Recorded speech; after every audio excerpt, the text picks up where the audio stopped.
En nombre del Padre, el Hijo y el Espíritu Santo. Amén. Se maravillaron las turbas, pero algunos dijeron: por arte de Belcebú, príncipe de los demonios, expulsa los demonios.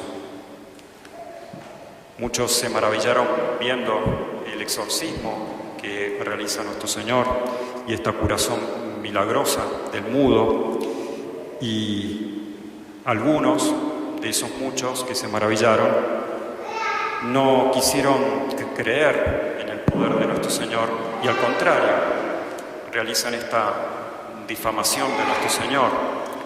Por arte de Belcebú, príncipe de los demonios, expulsa a los demonios.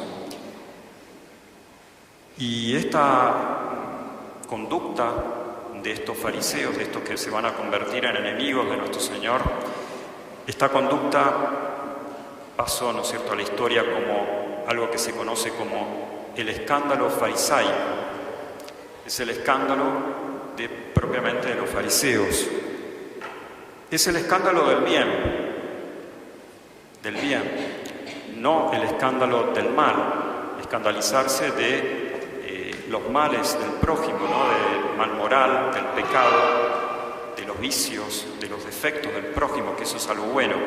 Escandalizarse del bien, indudablemente que está mal, ¿no? Es lo contrario a lo que debería ser. Bueno, entonces los enemigos de nuestro Señor se escandalizan de que Él haga cosas buenas, que con su poder divino cure a este poseso, o también con su poder sacerdotal, ¿no?, porque su alma humana tiene este poder sacerdotal de expulsar los demonios y lo ha comunicado a los sacerdotes, ¿no?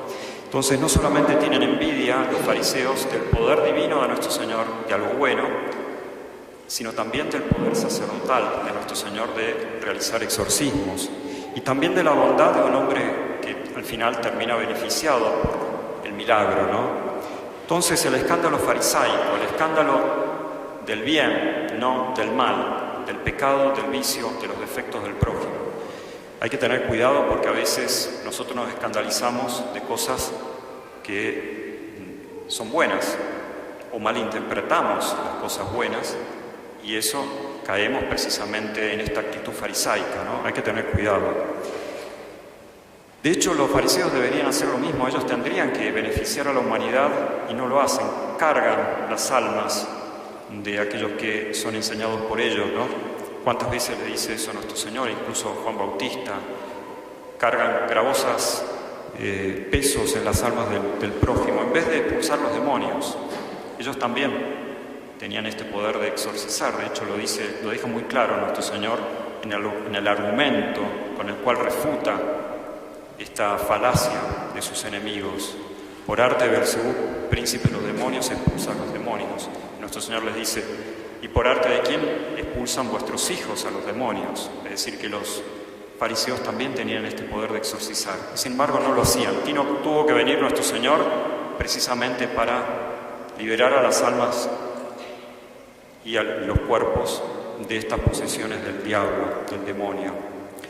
¿Cuál es la raíz entonces del escándalo farisaico, que es el que nosotros tenemos que temer de no cometer, ¿no?, como venimos diciendo? ¿Cuál es la raíz? Y esta raíz la tenemos todos. Quizás no tenemos el escándalo farisaico, pero la raíz del escándalo farisaico la tenemos todos. Y es evidente, la raíz es la envidia. La envidia. Por envidia, entonces, los fariseos, aquellos que a sí mismos se convierten en enemigos de nuestro Señor, realizan este juicio temerario, esta falacia. Se escandalizan del bien que hace nuestro Señor, de su poder divino y de su poder sacerdotal, de expulsar los demonios, ¿no?, de causar el bien a las almas. Envidia que, de alguna manera, mejor dicho, de una manera especial, nosotros tenemos que mortificar en este tiempo de Cuaresma. Por eso la Iglesia nos pone este Evangelio, ¿no?, en la Cuaresma. Hay muchas penitencias que podemos hacer, las tenemos que practicar, tenemos que hacer abstinencias, tenemos que hacer ayunos, tenemos que hacer más oración, pero si somos envidiosos, ¿de qué sirve, no?, nuestra Cuaresma?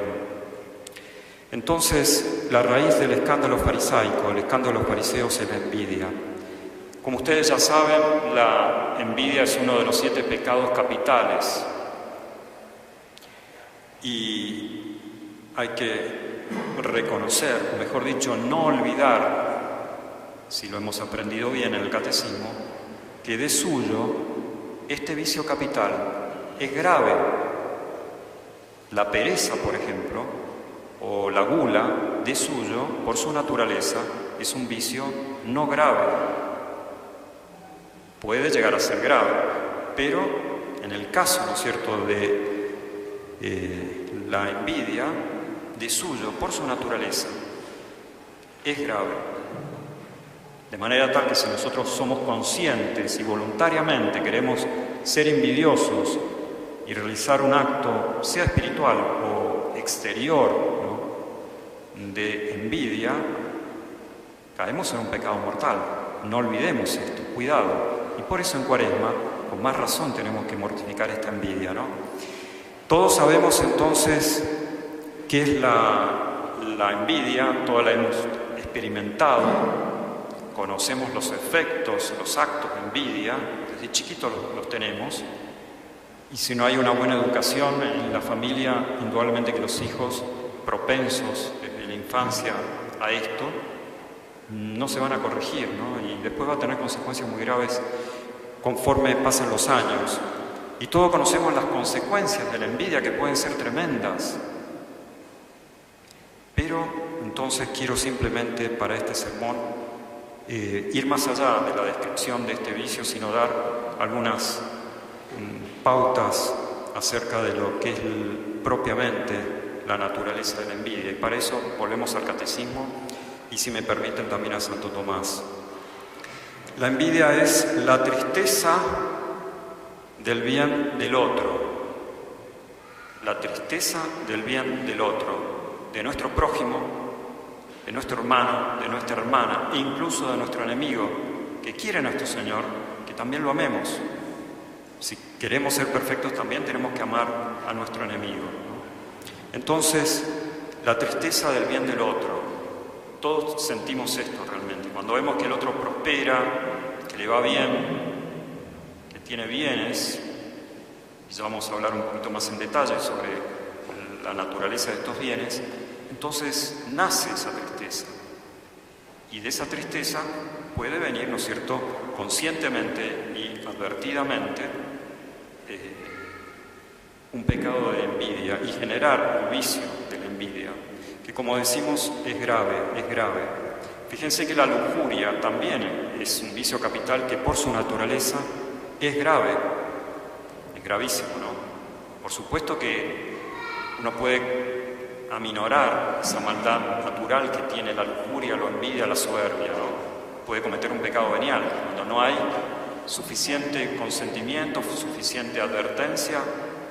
Bueno, los pecados que de suyo son graves no son tales, sino veniales, ¿no? Menos mal. Pero, en cierto modo, la envidia es más grave que la lujuria. Y a veces no nos damos cuenta de esto. Y hay que prestar atención a esto, porque es un pecado muy feo. Pecado casi de los espirituales, de los religiosos, de los católicos avanzados en la vida espiritual, que siempre vienen a misa, se confiesan y quizás minimizamos todos, ¿no es cierto?, la dimensión de la maldad de la envidia. La envidia es la tristeza del bien ajeno, del bien del otro, en cuanto disminuye nuestra gloria y nuestra excelencia. Entonces, ¿de dónde nace esa tristeza? Del temor. Toda tristeza nace del temor. ¿Cuál temor? Y que el otro sea más excelente que yo, que tenga más honores que yo, que sea más amado, más reputado que yo. Entonces nace la envidia. A todos nos ha pasado, ¿no? Bueno, hay que mortificar esa envidia. Los que buscan honores son los más envidiosos, es evidente. ¿Por qué? Por la definición misma que hemos dado, ¿no? Son los más envidiosos. Fíjense que lo tenemos en la vida cotidiana, ¿no? Cuando hay personas que están constituidas en autoridad en el ejercicio del poder se les nota esta envidia. Lamentablemente quizás no la dominan y se les escapa como un acto primario la envidia, con consecuencias en el prójimo, ¿no? Lo vemos en los políticos, en todos aquellos que están constituidos en autoridad, no solamente los políticos. Y vale la pena hacerse entonces la pregunta: ¿quién es más envidioso? Aquel que envidia bienes mejores o de una calidad mayor, ¿no? ¿Es más envidioso aquel que envidia los bienes materiales, físicos del prójimo, o aquel que envidia los bienes espirituales del prójimo? ¿Cuáles son los bienes espirituales? Bueno, los de el alma, ¿no? La belleza del alma que viene por las virtudes y los dones. ¿Cuál es más envidioso o más envidiosa? Guarda, no solamente lo decimos de una manera, ¿no? Todos tenemos este pecado. Aquel que envidia los bienes naturales o los bienes sobrenaturales del prójimo, del hermano o de la hermana. Los bienes sobrenaturales son los dones de la gracia, dones gratuitos que Dios da a las almas. Y a veces vemos que nuestro hermano, nuestra hermana progresa en la virtud, que Dios le da gracias que a mí no me da, que a nosotros nos da. Entonces puede surgirnos esta envidia, y que es peor, evidentemente, envidiar los bienes sobrenaturales o envidiar a nuestros hermanos o hermanas en función de los bienes sobrenaturales que de los bienes naturales o los bienes espirituales que de los bienes materiales o físicos, ¿no? Entonces hay una gradualidad, una profundidad en la envidia, y será cada vez más grave, lamentablemente. ¿Cuál es la razón? La razón por la cual es grave de suyo la envidia, como decíamos al principio, porque no se goza del bien del prójimo. La tristeza del bien ajeno porque no hay un gozo. Deberíamos gozarnos en que nuestro hermano tiene bienes. ¿Por qué los bienes del prójimo van a significar una disminución de mi honra, de mi gloria, de mi reputación? ¿Por qué? No necesariamente. Más, si todos somos hermanos o estamos llamados a ello, deberíamos gozarnos, en razón de la caridad, de los bienes materiales, mejor, espirituales, mejor, sobrenaturales, virtudes infusas y dones sobrenaturales de nuestro hermano, de nuestra hermana, del progreso espiritual, de la santidad de nuestro hermano. Entonces, si nosotros no nos gozamos de eso, la raíz de la envidia, en definitiva, es el odio, y por eso es grave de suyo la envidia, porque se termina odiando al prójimo. Entonces, por eso el catecismo y todos los doctores, especialmente Santo Tomás, de quien extraemos esta definición, nos dice que es un vicio capital que por naturaleza es grave, ¿no? Porque se termina odiando al prójimo. Ejemplos los tenemos a lo largo de la Sagrada Escritura. Primero, el evidente, el de hoy, ¿no? Los enemigos de nuestro Señor, que este escándalo farisaico motivado por la envidia, terminan odiando a nuestro Señor, al punto de, consecuencia más terrible, llevarlo a la muerte a nuestro Señor. Entonces, las consecuencias de la envidia, el homicidio, el deicidio en este caso. Caín también es el primer envidioso. También la consecuencia de su envidia lo lleva a ¿qué? Un fratricidio. Entonces, fíjense que eran hombres que estaban realizando un acto religioso, porque estaban ofreciendo el sacrificio de sus dones a Dios. Y Abel ofrecía lo mejor que él tenía de su ganado, y parece que Caín no ofrecía lo mejor que tenía en su huerta a Dios. Y obviamente Dios va a elegir el mejor sacrificio, ¿no? Entonces prefirió el sacrificio de Abel, y eso generó la envidia. no por la elección de Dios, sino por la mala voluntad del mismo Caín de no querer ofrecer lo mejor de su huerto a Dios nuestro Señor. Si lo hiciera, si lo hubiera hecho, entonces no hubiera sido objeto de envidia. De la envidia pasó el odio, del odio al fratricidio, ¿no? Entonces, un ejemplo, en Caín. Los hermanos de José también, que la Iglesia nos presenta este episodio de la Sagrada Escritura en el mes de San José.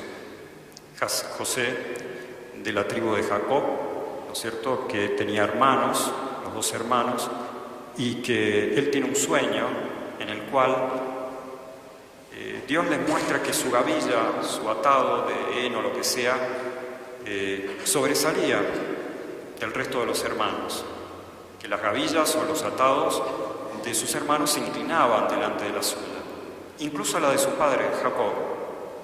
Y él, como inocente, niño, manifestó este sueño y todos se llenaron de envidia, hasta el mismo padre. Envidia que motivó a los demás hermanos a querer matarlo. Y bueno, él se salvó de la muerte por uno de los hermanos que le salvó la vida. La intención era matarlo a José, pero terminó siendo vendido y terminó en Egipto, ¿no? Bueno, la envidia de los hermanos, terrible, ¿no? Tristeza por el bien ajeno, en cuanto disminuye la gloria y el honor de uno mismo. Y por eso, no gozándonos del bien de nuestro hermano, terminamos odiando a nuestro hermano, y por eso la envidia es grave, no solamente en sí misma, sino también en sus actos de envidia y en sus consecuencias, que pueden ser terribles. En los religiosos también, lamentablemente, lo vemos. Hay mucha envidia a veces, quizás no mortal, ¿no? Como decimos, a veces no hay plena advertencia, pleno consentimiento, o surge de un movimiento de la sensualidad, ¿no? Y no tiene tanto la razón dominio sobre esta pasión y no termina siendo grave, ¿no? Pero lo vemos, en los religiosos, en las religiosas, a veces pasa mucho esto.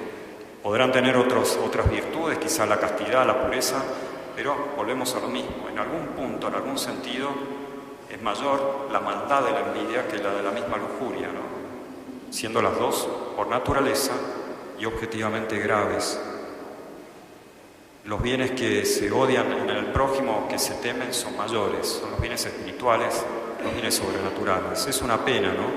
Porque deberíamos gozarnos de la santidad de nuestros hermanos, porque es la obra de Dios en las almas. Y el bien de mi hermano, el bien de mi hermana, el bien sobrenatural, las virtudes de mi hermano, los dones del Espíritu Santo de mi hermano o de mi hermana, deberían ser los míos, porque todo es común. Y eso tendría que generar no envidia, sino emulación, es decir, deseo de imitar, quiero ser como él, quiero ser como ella, y eso no es envidia, es una sana emulación. Sed imitadores de Dios, ¿no? Como dice San Pablo en la epístola de hoy, imitadores de los santos, que son la obra de Dios. Si nadie es santo por sí mismo, cooperamos a la obra de Dios, pero en definitiva lo que hace Dios en los santos es su obra. Entonces, ¿cómo podemos tener envidia de nuestros hermanos que se santifican al verlos santificar cuando es la obra de Dios? Sería odiar en definitiva a Dios. Entonces, cuidado, ¿no? Porque podemos cometer este pecado, los católicos, los religiosos. No somos una fraternidad, somos una hermandad. Hermanos de Cristo, miembros de la Iglesia, miembros de esta familia que es la Santísima Trinidad, ¿no? La caridad se goza del bien del prójimo, como dice San Juan en su primera epístola 3:14. Bueno, entonces, para terminar, las consecuencias de este vicio capital, que son las que tenemos que prestar atención en la Cuaresma y tenemos que mortificar especialmente. La murmuración, la detractación o la calumnia, que es la que realizan los fariseos hoy. Por arte Belzebú expulsa los demonios, una calumnia. Y bueno, todas las consecuencias que estos pecados pueden acarrear, ¿no? El homicidio, al menos interior odiar o incluso querer que desaparezca el hermano o la hermana por esa envidia que a veces puede ser tan grave, ¿no? Bueno, pidamos a nuestro Señor, a la Santísima Virgen María, a San José en su mes, este varón que como José, el pequeño José del Antiguo Testamento, recibió dones grandísimos. La Madre de Dios, el Niño Dios, el mismo Dios. ¿Qué otro santo recibió esos dones, ¿no? Entonces, que nos mueva a nosotros a practicar la humildad y que nos preserve, especialmente San José en su mes, que nos preserve de la envidia, este pecado tan feo, tan grave, con consecuencias horribles y que abunda en las almas espirituales y que de manera especial lo tenemos que mortificar toda la vida. En nombre del Padre, el Hijo y el Espíritu Santo.